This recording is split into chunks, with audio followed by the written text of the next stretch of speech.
Boa noite a todos. Sejam todos bem-vindos à Comunhão Espírita de Brasília, aqui no Salão Bezerra de Menezes. Sejam bem-vindos também aqueles que nos acompanham pela TV, pela Rádio Comunhão. E deixo já um abraço para aqueles que nos acompanharão posteriormente pelos canais da Comunhão Espírita de Brasília no YouTube. O tema que nos foi proposto para a nossa reflexão de hoje, renascimento e renovação, está no capítulo 56 do livro Fonte Viva, do Emmanuel, pela psicografia do Chico Xavier. De antemão, já deixo a todos a sugestão de, após a palestra, lerem este capítulo neste livro, para que vocês possam compreender melhor a mensagem que será transmitida e que vocês possam refletir mais sobre o tema proposto.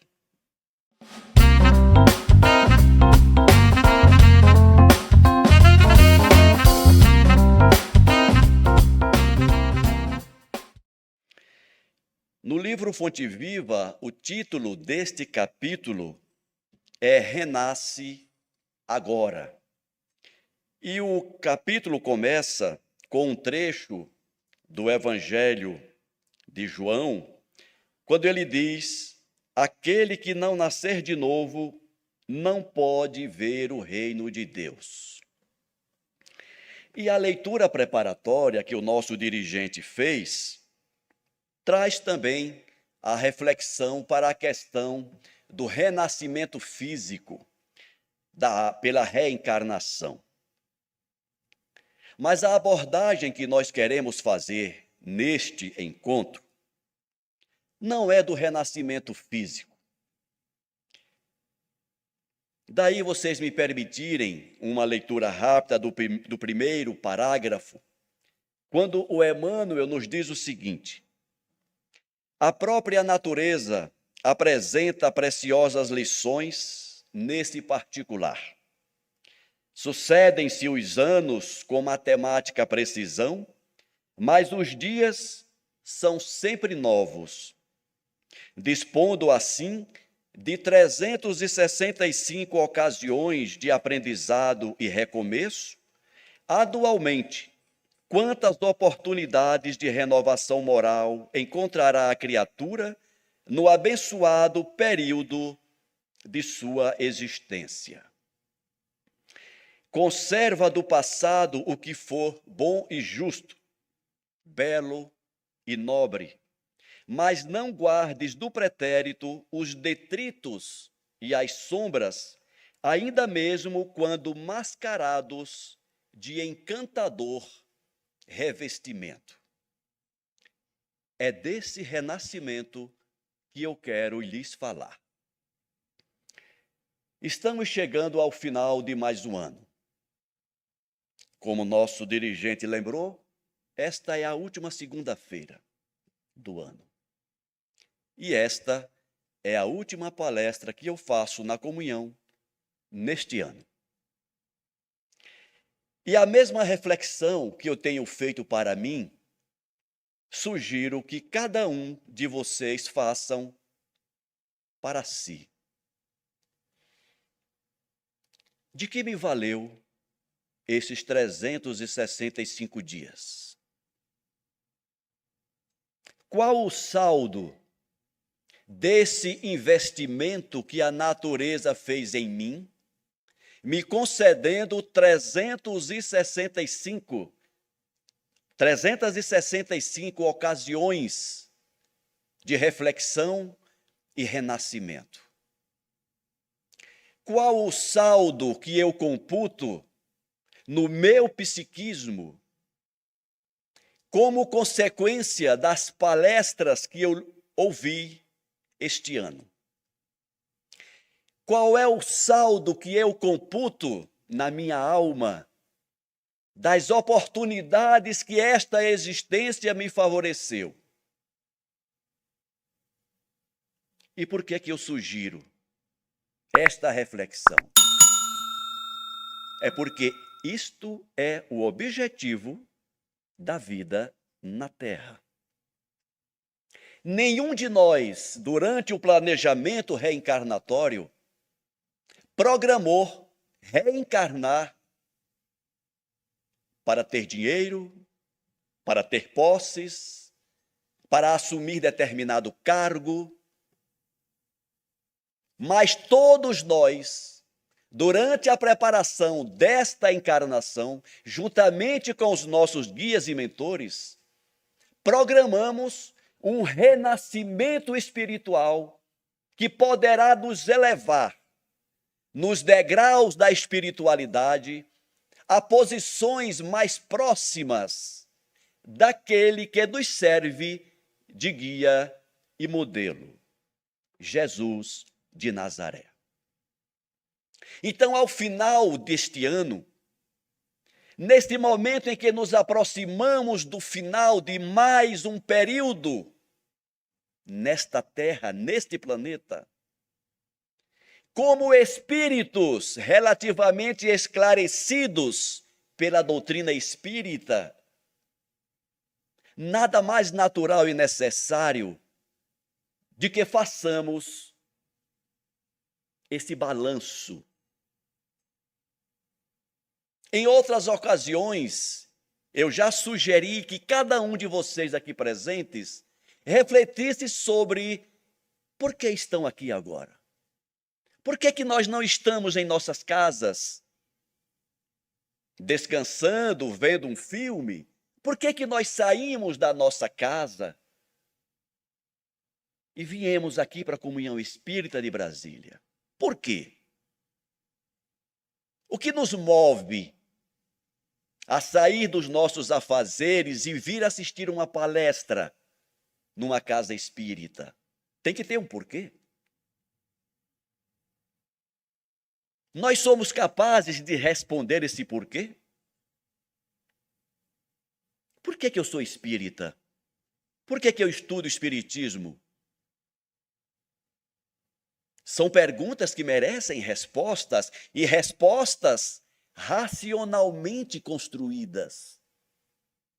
Então nós, enquanto espíritas, devemos ter o hábito de formular questões e suas respectivas respostas, para que nós tenhamos consciência do processo que nós estamos vivendo, para que nós não sejamos surpreendidos no final desse périplo terrestre com questões para as quais não tenhamos respostas, porque as respostas deveriam ter sido construídas durante a nossa existência física, como parte do processo de autoesclarecimento, como parte do processo de autoconhecimento, tendo em vista a nossa caminhada rumo ao nosso aperfeiçoamento espiritual.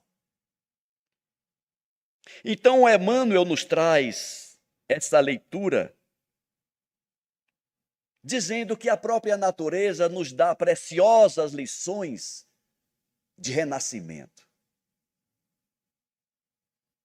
Antes de nos preocuparmos com o renascimento físico da próxima reencarnação, devemos pensar no nosso renascimento enquanto almas encarnadas, enquanto espíritos em processo de renovação. Daí essas questões que eu tenho sugerido. Por que que eu faço essas coisas? Onde vai me levar? Onde eu espero que o Espiritismo me leve? Por que eu vivo os problemas que eu vivo? Por que eu enfrento os problemas que enfrento? Será que Deus está me punindo por alguma coisa? E aqui e acolá nós vamos encontrar espíritas ainda não devidamente esclarecidos que ainda acham que os problemas pelos quais se passa é castigo de Deus. Mas nós já aprendemos que Deus não castiga ninguém. Deus, como Pai amoroso e bom, não nos pune, mas Ele permite que nós passemos por determinadas experiências como forma de educarmos-nos diante das leis da natureza.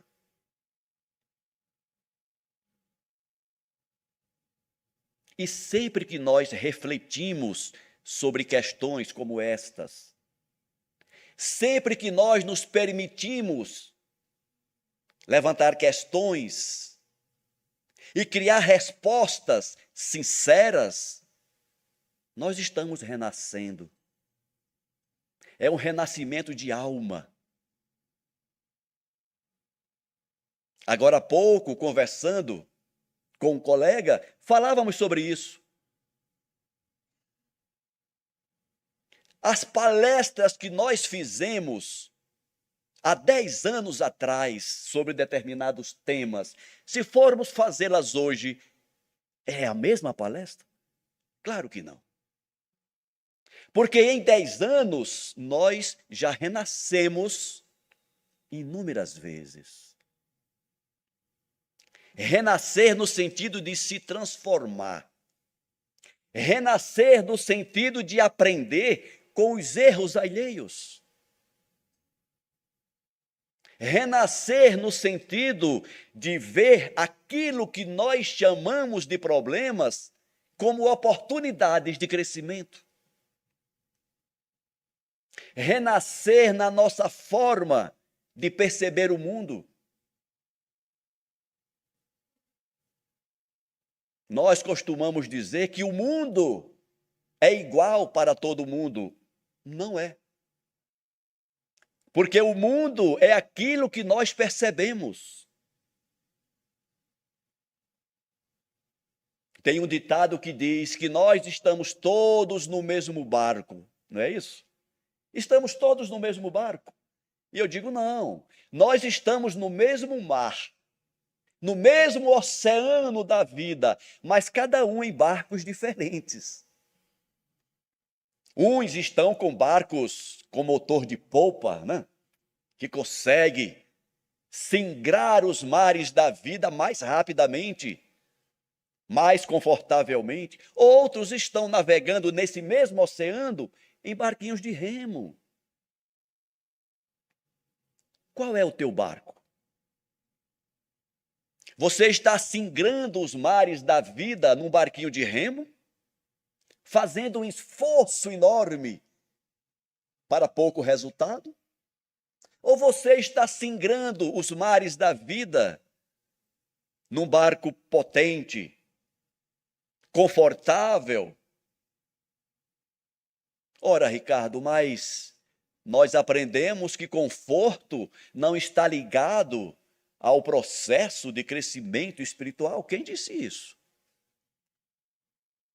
O sofrimento não é condição sine qua non para o crescimento espiritual. O sofrimento é condição que a vida nos impõe quando nós não aprendemos a caminhar levemente. Já disse o Pedro, Deus não quer o sofrimento do pecador. Ele quer a sua remissão. Então, sofrimento não é coisa de Deus. Sofrimento não é coisa de um pai amoroso. Deus não quer que nós soframos. Nós sofremos porque nós somos renitentes nos erros. Então, os mares da vida, eles são para serem singrados, vividos da melhor forma possível. A escolha é nossa. Então, quando o Emmanuel nos traz a sugestão da renovação, do renascimento, é para que nós demos uma paradinha na nossa forma de ver o mundo, reflitamos. E a melhor reflexão, ela se dará quando mais informações nós tivermos. E aí é onde entra a importância da doutrina espírita, nos trazendo infinitas informações. E como eu já falei aqui em outras palestras, o termo é informação mesmo, não é conhecimento. Porque, conforme dizem os especialistas, conhecimento é aquilo que nós fazemos com as informações que nós temos. Tanto que se diz na psicologia de que informação se transforma em conhecimento quando ela é capaz de mudar o sujeito. Isso vem da termodinâmica também. O que é que nós estamos fazendo com as informações? Estamos transformando ela em conhecimento ou não? Porque as informações, elas só são transformadas em conhecimento quando elas mudam o sujeito. Nós estamos mudando alguma coisa em função das informações recebidas da doutrina espírita? Nós estamos nos renovando em função do conhecimento construído através das informações trazidas pela doutrina espírita? Creio que são reflexões importantes e necessárias, principalmente neste momento temporal que vivemos, final de um ano, para que nós possamos fazer um balanço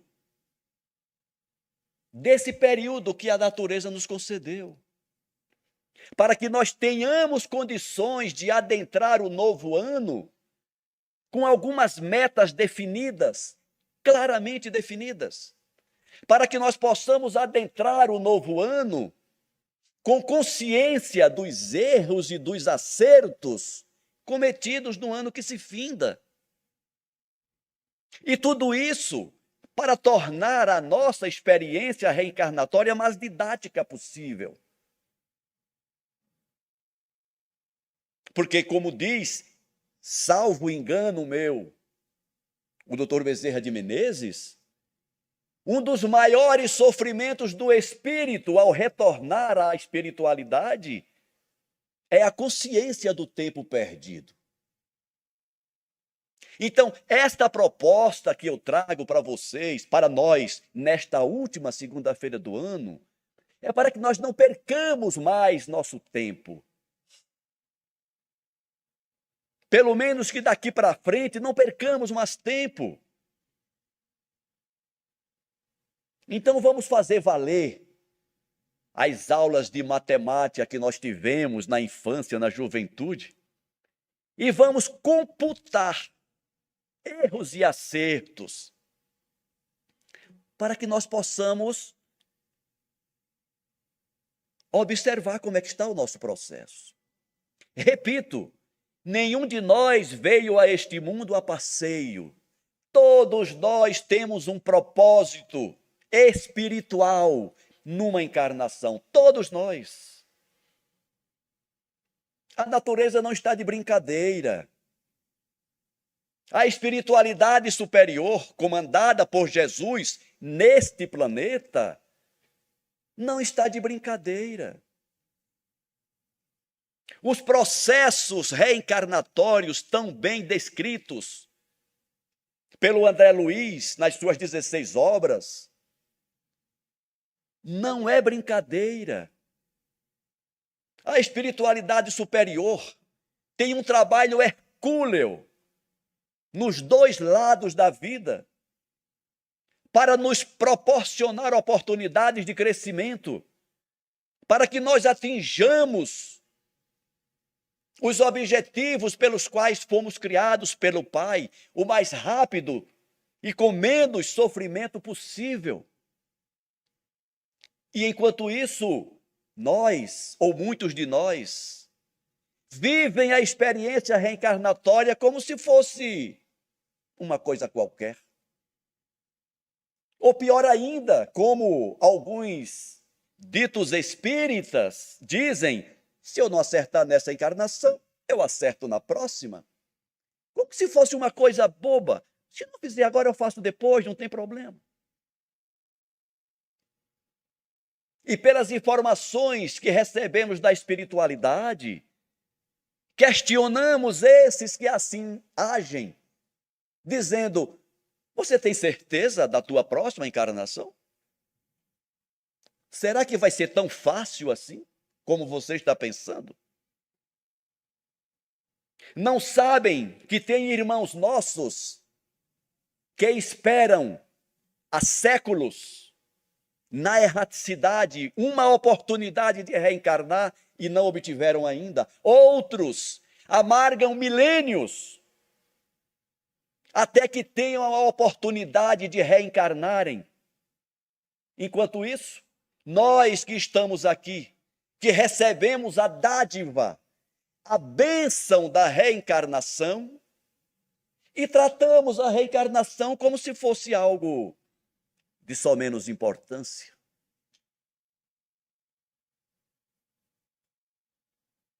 Eu sei que estou sendo muito contundente. Eu sei que talvez alguns de vocês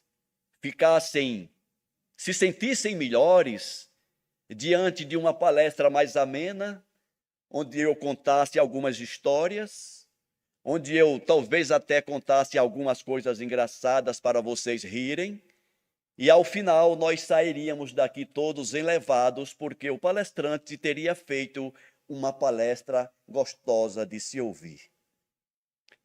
Mas eu lhes digo, e já falei antes, eu não tenho compromisso com esse tipo de palestra. Como palestrante, eu entendo que a minha função é de esclarecer. Como alguém já disse, a palestra espírita, ela tem pelo menos 2 objetivos: esclarecer e consolar. E não tem melhor consolo para as nossas dores do que o esclarecimento das suas causas. É por isso que eu cumpro este meu compromisso com todos que me ouvem, nos esclarecendo sobre os objetivos da vida neste planeta. Nos esclarecendo sobre os objetivos da doutrina espírita como consolador prometido. Mas não é aquele consolador que vem passar a mão na nossa cabeça, dizer: coitadinho, como sofre. Não. O consolador prometido tem a função de esclarecer, para que ninguém se diga depois: eu não sabia. É chegado o momento de nós assumirmos as rédeas da nossa existência de forma autônoma, consciente da nossa responsabilidade individual diante do possível sucesso da nossa existência. Então, para isso, repito a instrução do Espírito de Verdade, capítulo 6 do Evangelho segundo o Espiritismo. Espíritas, amai-vos. Primeiro ensinamento. Espíritas, instruí-vos. Segundo ensinamento. Estudemos doutrina espírita. Estudemos o Evangelho. Observemos os exemplos desde o Cristo. A ascensão espiritual exige compromisso. A ascensão espiritual exige trabalho. A ascensão espiritual exige consciência daquilo que nós fazemos. Eu espero ter trazido sugestões positivas para todos nós. Não tenho dúvidas de que Deus continuará nos oferecendo todas as condições necessárias para a nossa ascensão espiritual. Não tenho dúvidas de que Jesus continuará no leme desta nave terra. Não tenho dúvidas de que a espiritualidade, nossos mentores, guardiões, continuarão nos aconselhando, nos ajudando. Mas precisamos fazer a nossa parte. Quero desejar um ano novo, pleno de oportunidades. E desejar que cada um de nós tenhamos sabedoria para aproveitar essas oportunidades. E não precisarmos experimentar aquilo que o Dr. Bezerra nos traz. Que não precisemos sofrer na espiritualidade pela consciência do tempo perdido. Não vamos perder mais tempo. Arregacemos as mangas e trabalhemos com Jesus, por Jesus e por cada um de nós. Forte abraço a todos, que Deus nos abençoe hoje e eternamente. Muita paz para todos.